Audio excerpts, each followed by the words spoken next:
믿음은 바라는 것들의 실상이요 보이지 않는 것들의 증거니 선진들이 이로써 증거를 얻었었느니라. 믿음으로 모든 세계가 하나님의 말씀으로 지어진 줄을 우리가 아나니 보이는 것은 나타난 것으로 말미암아 된 것이 아니니라.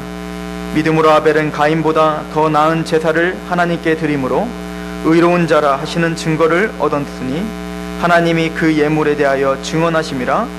그가 죽었으나 그 믿음으로써 지금도 말하느니라. 믿음으로 에녹은 죽음을 보지 않고 옮겨졌으니 하나님이 그를 옮기심으로 다시 보이지 아니하셨느니라.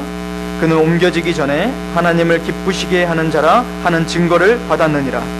믿음이 없이는 하나님을 기쁘시게 하지 못하나니 하나님께서 나아가는 자는 반드시 그가 계신 것과 또한 그가 자기를 찾는 자들에게 상 주시는 이심을 믿어야 할지니라. 아멘. 자, 기도하겠습니다. 하나님 아버지, 이 시간 주 여호와 하나님 아버지 앞에 말씀 앞에 겸손히 서길 소망합니다. 주여, 우리가 믿음이 있노라 하며 아버지 하나님을 빼놓은 그런 기계적인 믿음이 아니었나를 점검하려고 합니다. 아버지, 이 귀한 시간 전하는 사람이 하나님의 말씀 앞에 겸손케 하시며 듣는 하나님의 사람들의 마음과 그 귀가 하나님의 말씀 앞에 겸허해질 수 있도록 인도하여 주옵소서. 이 귀한 시간 말씀 앞에 우리의 마음을 위탁하오며 예수 그리스도의 이름으로 감사하며 기도하옵나이다. 아멘.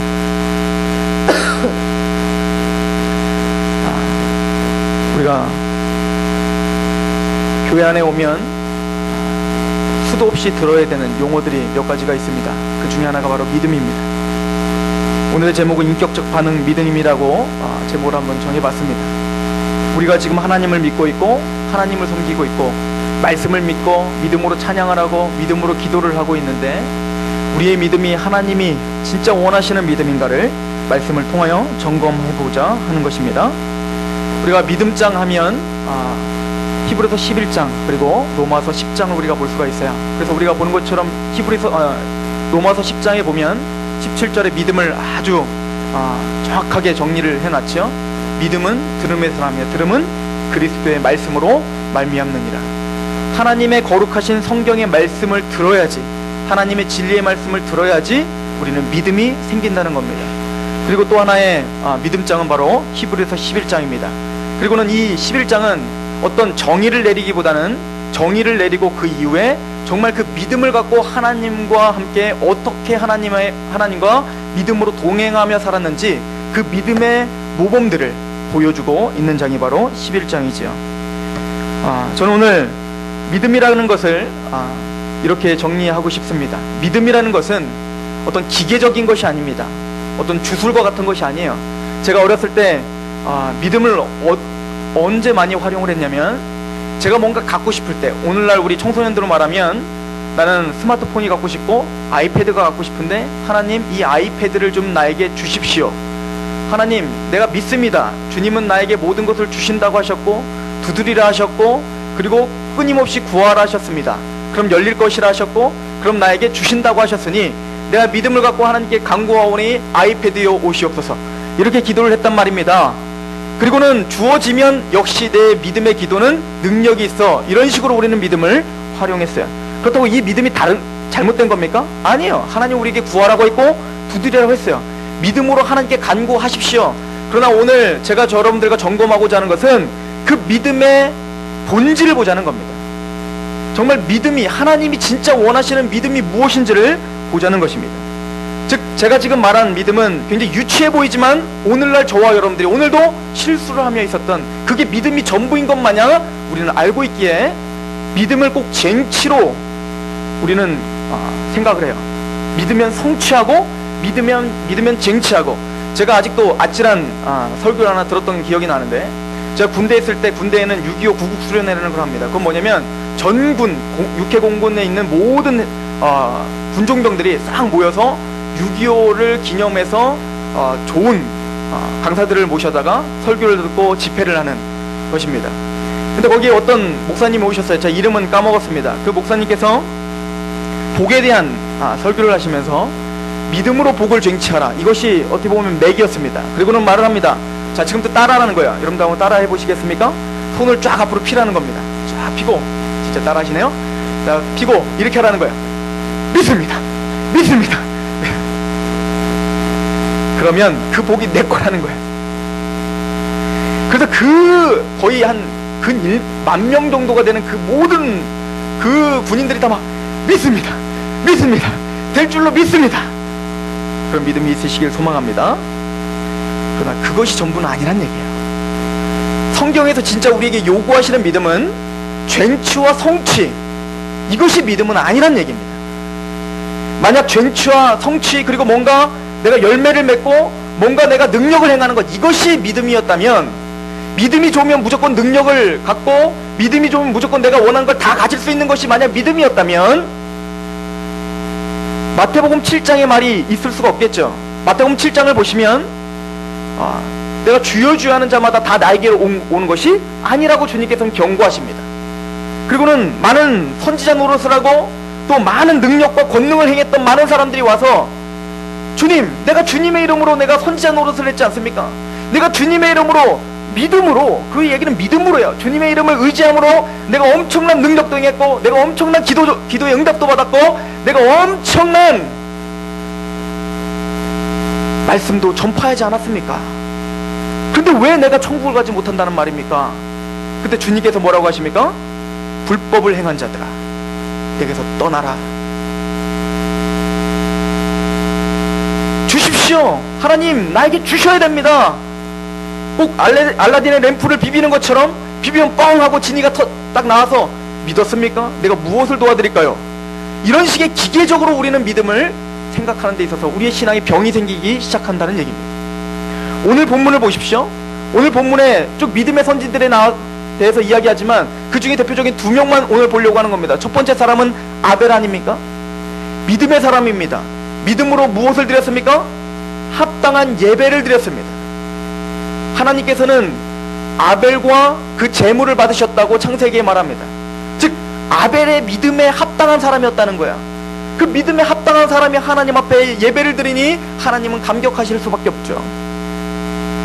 그래서 그 인생의 결론은 어떻게 됐다는 겁니까? 정말 그 인생이 믿어서 하나님을 믿고 하나님을 정말 절실히 하나님을 예배했더니 그 인생의 결말을 어떻게 했다는 거예요? 예배자가 아닌 하나님을 거부하고 하나님을 떠났던 그 가인에 의해서 죽임을 당하더라요. 핍박을 당하더라요. 고난을 당하더라요. 믿음이 있으면 가인이 자기를 죽이려고 할 때 피할 길을 주셨어야죠.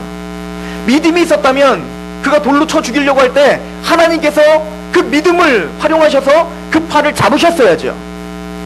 그런데 이상하게 아벨은 그냥 그 자리에서 죽고 말아요. 아니 인생이 죽었는데 그 뒤에 그 믿음을 하나님이 들으셨다. 이게 무슨 소용이 있습니까?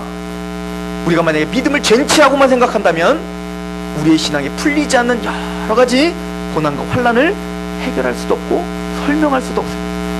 그런데 성경을 보십시오. 성경에는 믿음이 있어서 얼마나 고통을 당하고 믿음이 있어서 하나님의 뜻대로 살려고 하다가 얼마나 많이 시험을 들고 넘어지는지를 보십시오.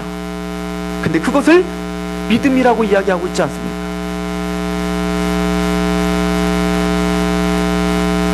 우리는 그 밑에 나오는 에녹과 같은 것만 꿈을 꾸지요. 믿음이 있으니 죽음을 보지 않고 그대로 들림받더라.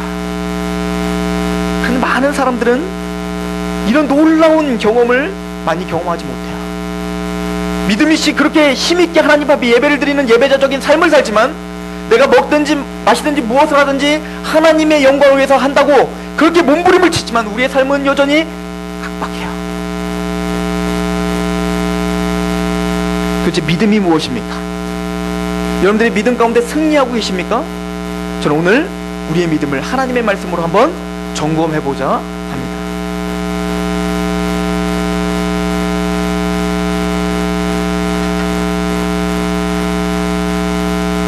기계는요, 하나님이 우리 인간을 창조하실 때 기계로 만들지 않고 하나님의 형상대로 인격자로 만드셨습니다. 기계는 뭔가 잘못돼 보이면 부셔버리면 그만이에요.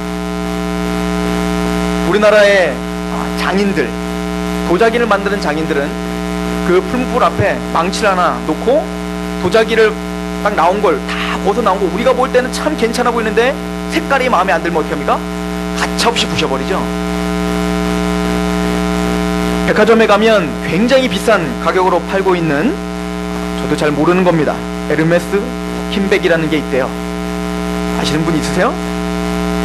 근데 이 백이 왜 이렇게 비싸냐면 각 파트별로 그 백을 만드는 장인들이 다 따로 있대요. 그 자리에서 손수 다 만들어서 함께 만들어서 이제 부착을 시키는 거죠. 그런데 그 파트별로 혹시 하나라도, 한 파트라도 뭔가 실수가 있고 마음에 안 들면 가차없이 그냥 다 폐기 처분해버린대. 요거는 아시겠네요. 샤넬. 이 샤넬을 만들 때에도 패션쇼가 바로 다음 날이에요. 그런데도 만약에 그 실에 그 일정치 않으면 내일이 패션쇼인데도 그것을 당장 폐기 처분한다는 것입니다. 그런 사람들을 우린 뭐라고 하냐면 장인이라고 하고, 그 장인의 손에서 만들어진 걸 우린 뭐라고 하냐면 명품이라고 말해요. 근데 샤넬백, 도자기, 이게 지금 가당치납니까? 하나님이 우리를 만드실 때 하나님의 형상대로 만들었고, 샤넬보다 훨씬 더 뛰어난 장인이 누구십니까? 하나님의 손수 만든, 그게 바로 우리라는 거 아닙니까? 그런데 우린 고장났다고요. 우리는 죄 가운데 하나님을 배역했고 하나님 모른다고 했고, 여전히 우리는 지금도 내 욕심대로 살아가는 사람들이라고요. 이기적으로 내 것을 쟁취하려고. 그래서 우리는 믿음이라고 하지만 그 믿음 또한 내 욕심을 채우는 데 활용하는 것으로 전락시켰다고요. 하나님이 장인이시라면 생각할 필요 없어요. 그냥 다 부셔버리면 돼요. 어렵습니까? 부시면 됩니다. 하나님이 원래 창조 목적에 어긋나는 게 있다면 부셔버리면 돼요. 불에 그냥 던져버리면 된다고요. 지옥불에 던져버리면 된다고요. 그런데 하나님은 인간이 타락했을 때 에덴 동산에서 쫓아내십니다. 부시지 않고 쫓아내세요. 그럼 뭐 하시죠? 끊임없이 종들을 통하여 말씀을 주십니다. 말씀을 통하여 끊임없이 설득하십니다. 하나님 널 얼마나 사랑하는지 아냐? 넌 지금 죄 가운데 빠졌다. 빨리 돌이켜라. 하나님 그러실 이유가 전혀 없다고요. 우린 다 부셔버리면 된다니까요. 그냥 지옥불에 던져지면 돼요. 그런데 하나님 왜 그렇게 우리를 끊임없이 종들을 보내서 말씀을 전하고 하나님의 의중을 자꾸 전해주십니까? 그런데 또 사람들은 어떻게 합니까? 그 선지자를 죽였다는 거 아니에요. 핍박했다는 거 아니에요. 하나님을 무시했다는 거 아닙니까? 하나님의 말씀을 무시하면 오늘도 산다는 거 아닙니까? 그리고 마침내는 하나님의 아들까지도 죽였다는 거 아닙니까? 누가 죽인 겁니까? 저와 여러분들이 죽인 거 아닙니까?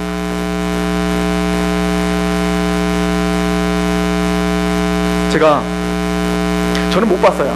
근데 하도 인기가 있다고 해서 줄거리를 봤어요. 뭐냐면 겨울연가입니다. 겨울연가를 통해서 한 배우가 세계적인 톱스타가 됐죠. 근데 그 내용을 보니까 복음이더라고요. 이게 어떤 내용이냐면, 준상이라고 하는, 얼굴이 환해지시는 분들은 지금 그걸 보신 분들인데, 준상이라고 하는 배우 주인공이 있고, 또 유진이라고 하는 배우가 있나봐요. 아죠, 그 주인공. 그게 아마, 그런데 둘이 너무너무 사랑했는데 우리나라 원래 드라마가 그렇듯 알고 봤더니 우리 형제 이런 그런 어떤 스토리가 됐다가 오해를 했는지, 그런데 하여튼 그걸 가리기 위해서 어쩌고저쩌고 했는데 무슨 교통사고가 났다는 거죠. 그래서 그 남자 주인공이 기억상실증에 걸렸다는 거예요. 그래서 10년 동안 떨어져 있다가, 근데 그 여자는 지독한 사랑 때문에 그 남자를 잊지 못하고 끊임없이 애타게 기다리고 있는 거예요. 그런데 마침내 10년 후에 우연히 만난 거예요. 근데 그 남자는 이미 기억상실증에 걸려서 누군지를 기억을 못하는 거죠. 내가 얼마나 그를 사랑했는지 이런 것도 전혀 모르는 거죠.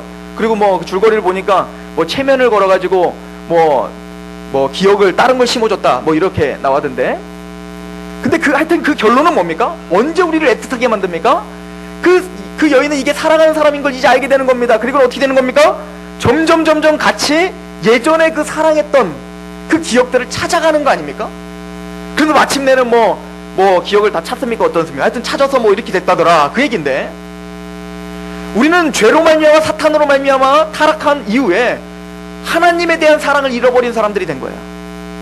기억상실증에 걸린 것처럼 고린도후서 4장 4절에 이 세상 신이 믿지 않는 자들의 마음을 혼미케 하여 그리스도의 영광의 복음의 광채를 비추지 못하게 하게 된 거예요. 로마서 1장 18절에 보면 너희의 불의가 하나님의 진리를 가로막고 있는 자들에 대하여 경건치 않음에 대하여 진노하신다. 즉 무슨 얘기입니까? 우리는 우리의 죄 때문에, 사탄의 그 권세 때문에 하나님을 몰라보고 하나님을 알 수도 없는 존재로 전락해버렸다는 거예요. 만약에 하나님이 우리를 기계적으로 생각했다면 우리를 버려버리면 그만이라고요.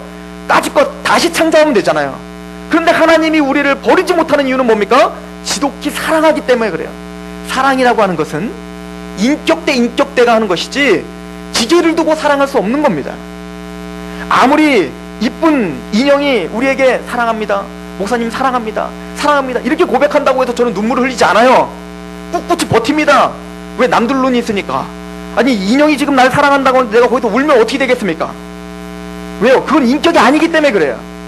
왜 하나님이 에덴 동산에 선악과를 만드셨죠? 하나님이 너희가 나를 택하고 나에게 예배를 드리되 너희의 모든 의지를 다하여 택하라는 거 아닙니까? 기계적으로 찬양받고 싶으신 게 아니에요. 너희들 나 찬양 안 하면 무릎 다 부셔버릴 거야. 너희들 나 찬양 안 하면 지금 당장 그 일들 그냥 다 망가뜨려 버리니까 겁나지. 그러니까 나한테 무릎 꿇어. 이렇게 하나님은 찬양받고 싶으신 것이 아닙니다. 왜요? 그건 인격적인 예배가 아니기 때문에 그래요. 하나님 우리를 기계로 대우하지 않는다는 것입니다. 그래서 하나님은 우리를 위해서 어떻게 하십니까?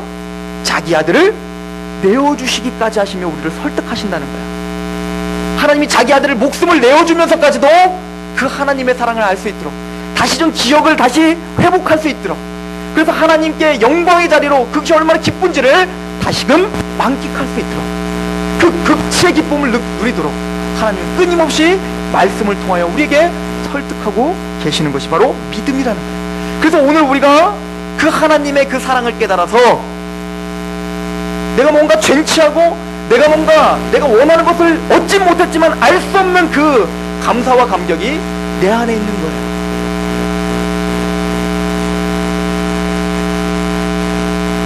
오늘 본문에는 믿음이 없이는 하나님을 기쁘시게 하지 못한다 라고 할 때는 주문을 말하는 것이 아니에요. 믿습니다. 의심이가 그래, 의심 다 버려야지. 그래, 버려. 의심하지 마. 난 믿어. 이런 어떤 주문을 말하는 게 아니에요. 그 하나님의 사랑하심에 그냥 내 마음이 무너져 있는 상태를 말합니다. 그 하나님의 놀라우신 창조 사역과 날 인도하신 그 사역에 오늘도 그냥 찬양이 흘러나오는 걸 말하는 거예요. 뭐라 정리할 수 없기 때문에 우린 믿음이라는 단어를 사용하는 거예요. 여러분들 그 믿음이 있으십니까?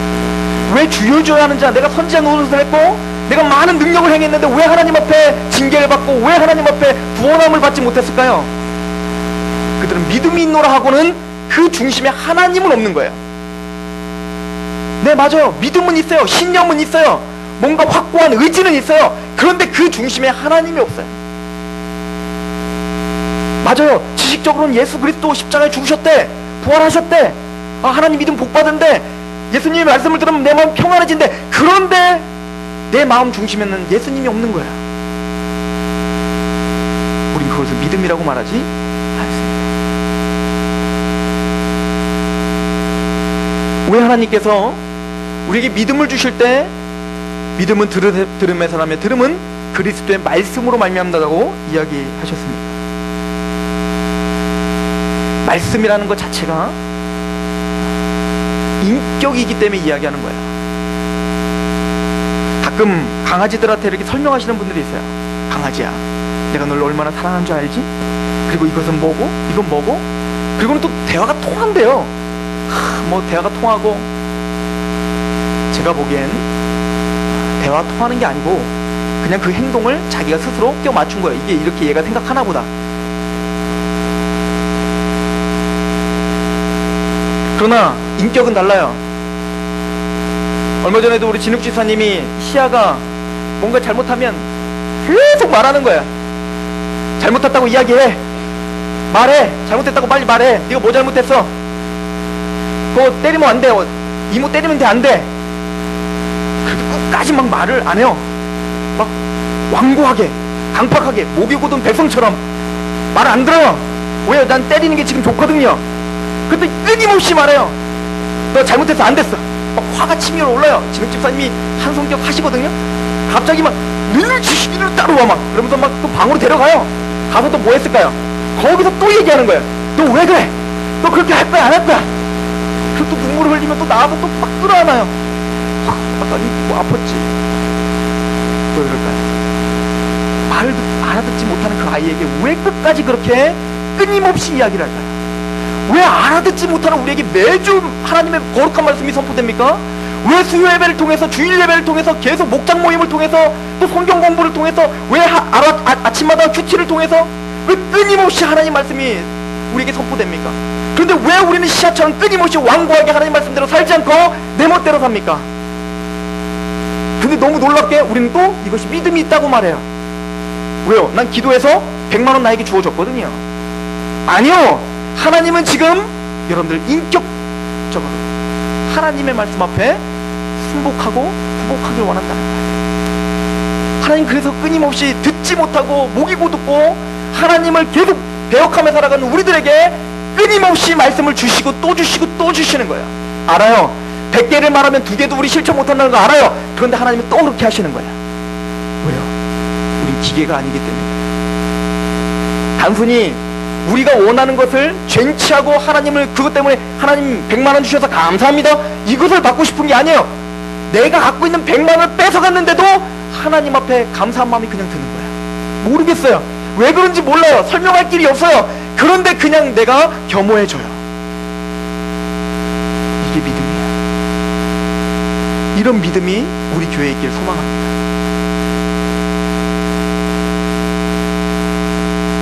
하나님은 우리를 지각히 인격적으로 대우하시며 오늘도 우리를 구복시키기를 원합니다. 왜 이렇게 하나님은 인격적으로 설득하여 마침내는 믿음으로 반응하길 원하십니까? 제가 창세기 6장에 있는 말씀을 노아의 방주에 대한 이야기를 하면서 가끔 퀴즈를 내는 것 중에 하나예요. 노아의 방주에 보면 노아가 하나님이 명령을 하시죠. 부정한 짐승들, 정한 짐승들을 다 노아의 방주에 태워라 이렇게 이야기를 합니다. 근데 거기 보면 하나님 뭐라고 명하시냐면 정결한 짐승은 암수 7씩, 부정한 짐승은 암수 2씩 이렇게 차별을 대우해서 태우라고 해요. 근데 이제 제가 물어보죠. 왜 정결한 짐승은 7씩 그리고 부정한 짐승은 2씩을 데려오게 했을까요? 답은 성경에 나와요. 그 뒤에 보면 모든 정결한 짐승 중에서 나중에 노아의 방주 홍수가 다 끝난 다음에 하나님 앞에 너무 감사해서 그것이 너무 고마워서 하나님께 제사를 드리게 되는데 그 정결한 짐승들 중에서 하나님 앞에 제사를 드려야 되기 때문에 하나님은 일부러 정결한 짐승들을 더 많이 빼놓으신 거란 말입니다. 그래서 저는 이런 이야기를 합니다. 자, 하나님 앞에 감사의 예배를 드립니다. 그 예배를 드리는데 누가 지금 그 예배를 받으십니까? 하나님이 받으시죠. 그래서 오늘 여러분들이 찬양을 하고 하나님께 경배하고 믿음으로 하나님께 말씀에 의지하여 오늘 찬양하는 것을 누가 받으십니까? 하나님이 받으십니다. 그러나 잘 생각해 보십시오. 그 노아가 정결한 짐승으로 제사를 드릴 때 그 정결한 짐승은 누가 준비하신 겁니까? 하나님이 준비하신 거예요. 받으실 그 예배를 노아가 손수 뭔가 만들어서 준비한 게 아니라 하나님이 만드신 거, 하나님이 준비하신 걸 노아가 생색을 내는 것뿐이 아니라고요. 꼭 이거와 같다고요. 하나님 앞에 제가 어머니에게 용돈을 타서 그 용돈 중에 얼마를 딱 빼가지고 한 7만 원을 타고 거기서 한 2만 원 정도, 아니 10,000원 정도를 아껴서 엄마 선물을 사요. 부모님 선물을 사요, 생일날. 그럼 그 생일 선물을 엄마께 드리는 거예요. 그럼 그 부모님은 어떻습니까? 그렇게 기쁜 거예요. 내 자식이 나를 사랑해서 이런 선물을 주는구나. 근데 누구 돈이에요? 이거 누구 돈이에요? 엄마 돈이에요. 부모님 돈이라고요. 그런데 그 부모님이 주신 거를 가지고 다시 돌려드린 거예요. 그것도 다 준 것도 아니고 그 중에 일부를 드리면서 그랬더니 부모는 기뻐하시다. 이게 예배라는 거예요. 하나님이 우리에게 시간을 주셨고 몸을 주셨고 호흡을 주셨고 더 나아가서 그 아들을 주셨다는 거야. 그런데 우리는 끊임없이 핑계를 대죠. 난 시간이 없습니다. 난 돈이 없습니다. 나는 육신이 연약합니다. 끊임없이 우리는 핑계를 대는 거예요. 근데 알고 보면 하나님과 다 도둑질하고 있던 거죠, 우리가. 믿음은 무엇입니까? 하나님이 나에게 다 행하셨다는 걸 받아들이는 거예요. 그리고 그 예배의 자리로 우리를 부르시기 위해 하나님은 자기 아들을 대가지불하신 겁니다.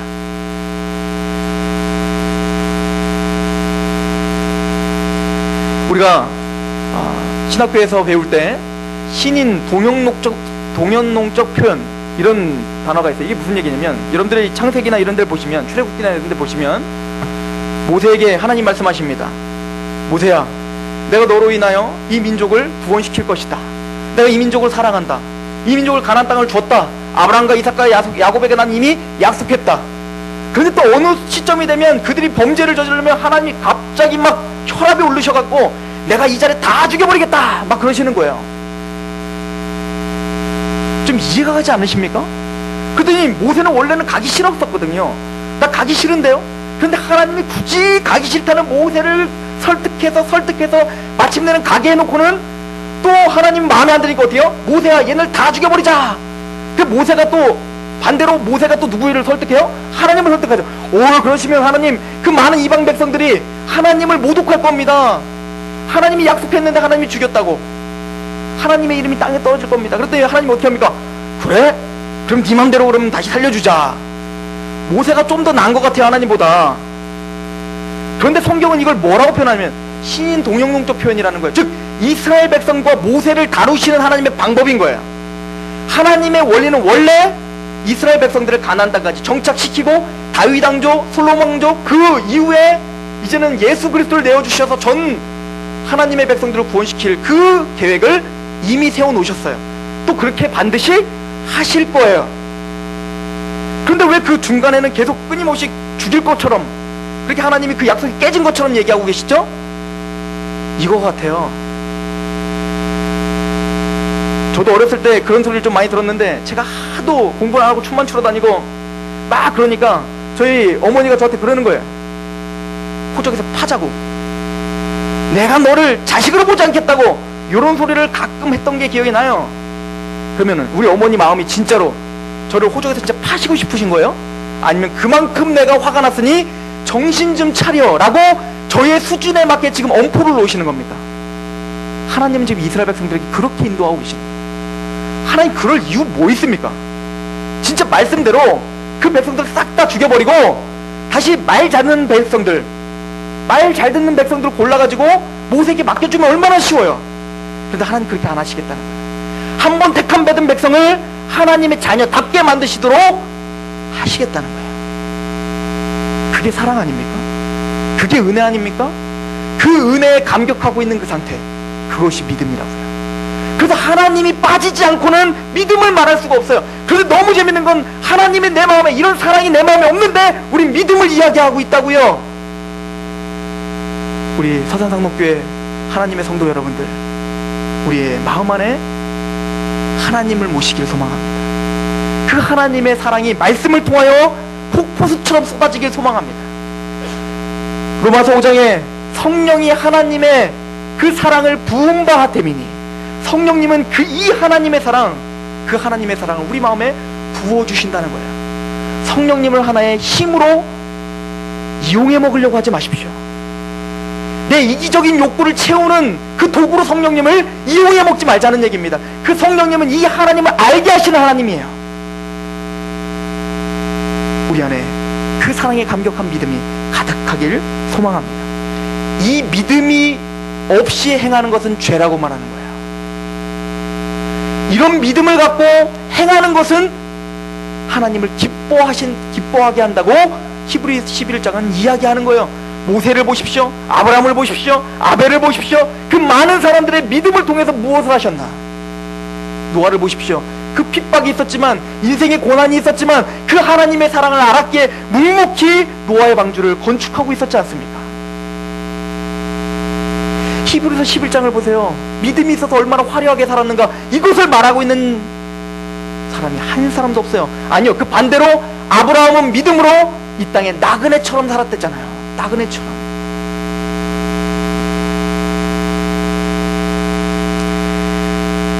하나님이 이렇게 우리를 끊임없이 설득하신 이유는 그런 예배자로 우리를 만드시기 위함이십니다. 더 나아가 극치의 기쁨을 누리게 하기 위함입니다.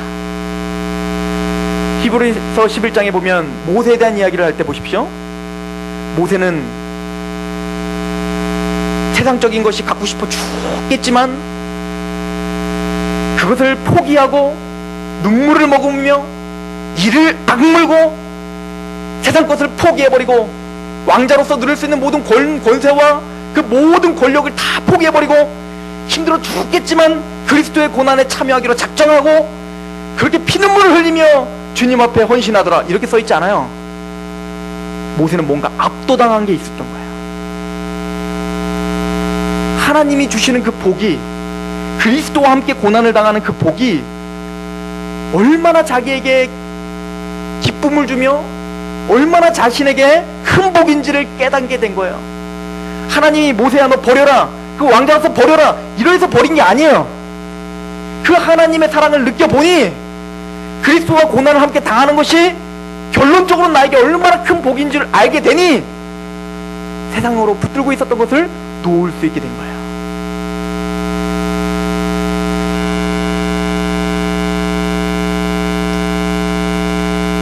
제가 친한 친구가 한 명 있어요. 그 친구가 누구냐면 우리 교회도 가끔 이제 놀러 오게 될 것인데, 그 친구가 이제 초등학교 1학년 때부터 제가 친구야. 입학식 날 만나서 지금까지 친구야. 근데 그 친구는 참 특이했어요. 부자입니다. 굉장히 잘 살아요.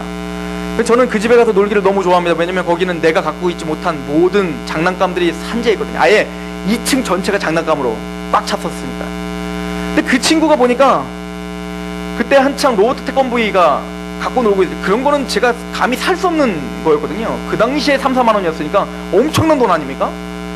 그런데 그게 어떻게 갖고 놀다가 머리를 딱 부러뜨려 버린 거야. 근데 머리가 부러지니 이게 로봇으로서 이제 상실해버린, 기능을 상실해버린 거죠. 그러더니 이걸 보고 그 할머니가 그거보다 더 좋은, 더 멋있고 더 비싼 로버트 태권브이를 사준 거예요. 그랬더니 이 친구가 너무 기뻐하죠. 와, 너무 고맙다고. 야, 너, 그래 날 부른 겁니다. 우리 할머니가 사왔다고. 이거 갖고 놀자고.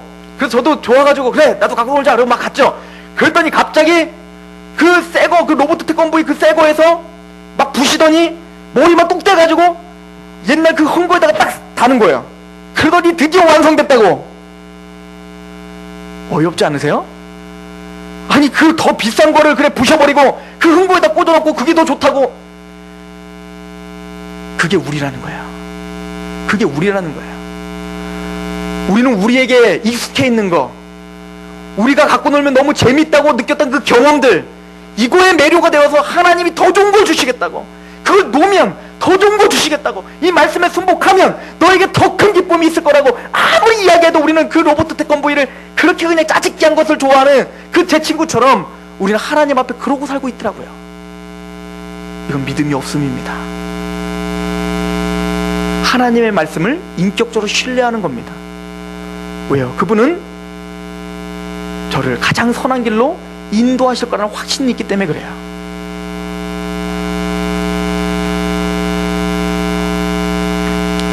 때로는 우리 교회 안에도 아직 믿음이 막 생기지 않는 사람들이 있을 수 있어요. 그럴 때 인내하시며 그들을 지켜봐 주시기 바랍니다. 내 수준에 맞게 그들에게 닥달하지 말라고요. 그럼 하나님이 우리를 닥달할 거예요. 인내하십시오. 하나님 그에게도 하나님의 때가 있는 거예요. 아브라함을 아브라함답게 만드시기 위한 그 기간이 있었던 것처럼 한 인생을 믿음의 장성한 분량으로 자라게 하시는 데는 하나님이 지금도 그에게 역사하고 끊임없이 우리에게 환경을 통해, 사람을 통해, 또 여러 가지 갈등을 통해, 또 때로는 복을 통해 우리에게 말씀하시고 계시는 중이에요. 기도하십시오. 그 하나님의 역사를 바라볼 수 있게 그 눈을 열어달라고요. 에베소서 1장 17절에 사도 바울은 이렇게 고백을 합니다. 우리 주 예수 그리스도의 하나님 영광의 아버지께서 지혜와 계시의 정신을 너희에게 주사 하나님을 알게 하시고 너희의 마음을 눈을 밝히사 그의 부르심의 소망이 무엇이며 성령 안에서 그의 기업의 영광의 풍성함이 무엇이며 그의 힘의 강력으로 역사하심을 따라 믿는 우리에게 베푸신 능력의 지극히 크심이 어떠한 것을 너희로 알게 하기를 원하노라. 믿음은 이렇게 성장해 가는 것입니다. 때로는 고통 중에, 때로는 우리에게 하나님이 실제적인 어떤 복을 주심으로, 또 때로는 인간관계 속에서 갈등 속에서 뭔진 모르겠지만 그 모든 것들을 통하여 오늘 저와 여러분들에게 믿음을 장성한 분량으로 자라도록 오늘도 역사하시는 그 하나님을 믿으시길 바랍니다. 또한 우리가 믿음으로 하나님께 반응하시길 바랍니다. 단순히 믿음은 쟁취와 소원이 아닙니다. 믿음은 예수 그리스도를 내어주신 하나님의 그 큰 사랑을 알아가는 것입니다. 그리고 거기에 감격하는 것입니다. 우리에게 그 감격과 감사의 그 예배가 끊임없이 여러분들의 삶 속에서 일어나고 승리하시길 소망합니다. 기도하겠습니다.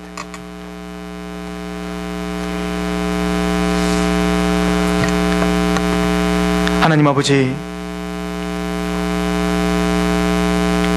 때로는 우리의 생각과 다른 환경들과